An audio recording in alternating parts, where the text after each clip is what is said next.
Hello everybody, this is Chainmail Pickaxe, and today I'm going to be bringing you a mod showcase of a mod that I created over a course of 2 weeks. This is the Hinterlands mod, a world of ice, and let's get right into it. First thing you're going to want to do when you get this mod is find one of these. This is the Camp of a Frozen Traveler, which can be found in the Plains biome and a few other flatter biomes. In here, you're going to find a campfire, a small shelter, and a ruined Hinterlands portal. Now you're going to go over here to this loot and find a snowflake. Yes, the snowflake is always there. What you're going to want to do is complete this portal, yes, out of blue ice, and light it with the snowflake. And lo and behold, you arrive in the Hinterlands. I'm going to start going through all the blocks that this mod adds, as well as some of the items. Over here, we have 2 new types of ore, which this mod adds, as well as iron and coal in a different variant. Here we have the Frigus ore and the Pruine ore.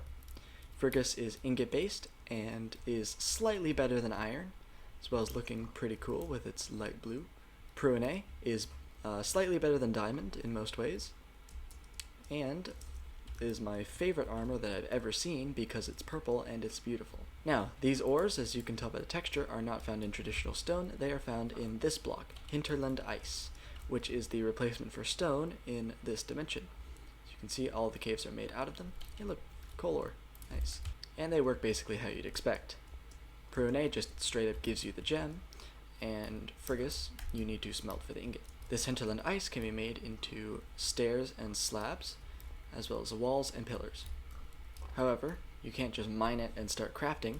It works like stone. So when you mine it, you get this, cobbled Hinterland Ice, which can also be crafted into these variants.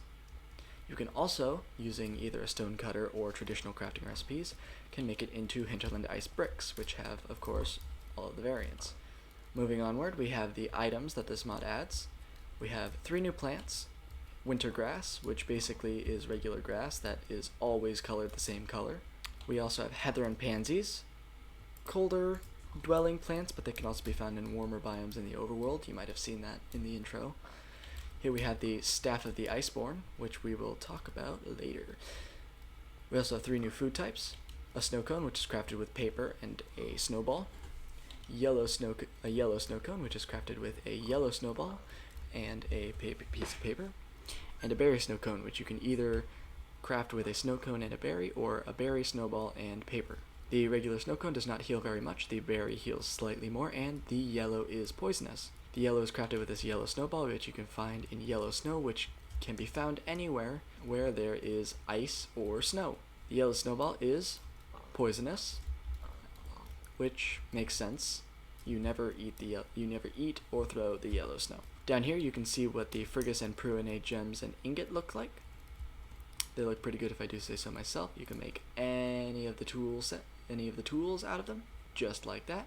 And moving swiftly along, we have 2 new wood types. This is the frostwood, and as you can see, this is a tree as you would find it in game, as well as the logs and the planks.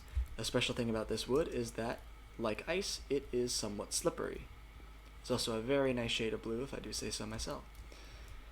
Now, you may have already seen this because we spawned in a forest of it. There is Galita wood. It's not slippery, but it is a very nice shade of pink and has a very interesting log texture, as well as some nice pretty blue leaves. Now, these are the dwellers of this dimension. These are the Frostborn. There are 4 kinds, and they spawn in the structure you saw at the very beginning, the Frostborn settlement, which I will show you guys after I show you these guys. This is the Frostborn survivor. He's pretty weak. He doesn't have any tools or armor. A stronger version of him would be the Frostborn warrior, which wields a sword and some armor. Another melee attacker. Here we have the lovely Frostborn archer, which will shoot you instead of attacking with a sword or fists. And we have the strongest of the bunch, the Frostborn chieftain. You do not want to take this guy on. He is very strong. Now, all 4 of these have very similar behavior in the sense that they are neutral mobs, which means that unless you attack them, they will leave you alone. These guys spawn over here, like I've said, in the Frostborn settlement, and in Frostborn cabins, which I can't show you because I don't know where one is. You'll have to find that for yourself. Now, let me give you a little tour of the area. There should be some beds here, but it got obstructed. So there are 2 beds here. There's also a chest. This is where you find the Frostborn survivors. Some pretty nice loot here. Over in here are the barracks, where you will find some archers and warriors who have not apparently despawned, and some very nice loot. And over here is where the chieftain dwells, in this very, very fancy schmancy little humble house over here. There are also some boars here, but they despawned. You might have noticed over here a tower, which I broke out of because I tried to film this earlier, and it failed miserably. This is the Iceborne Mage's Tower.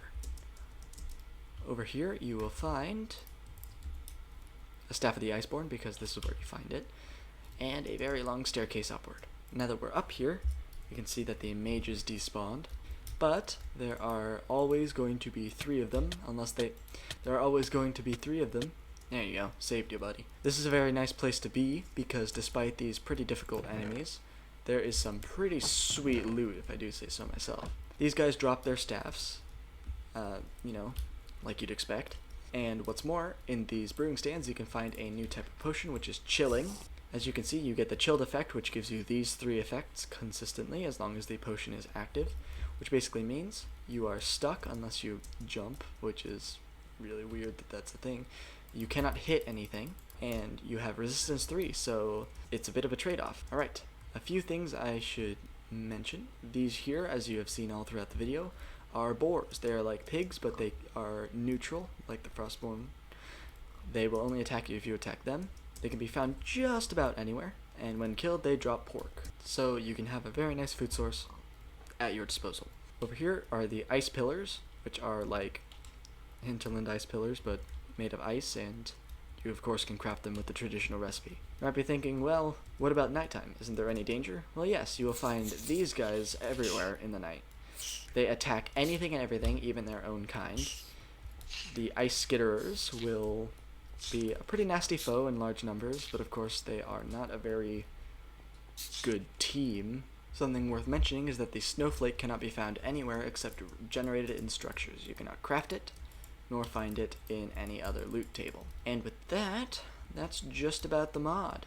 If you guys liked what you saw, then please check out the download link in the description.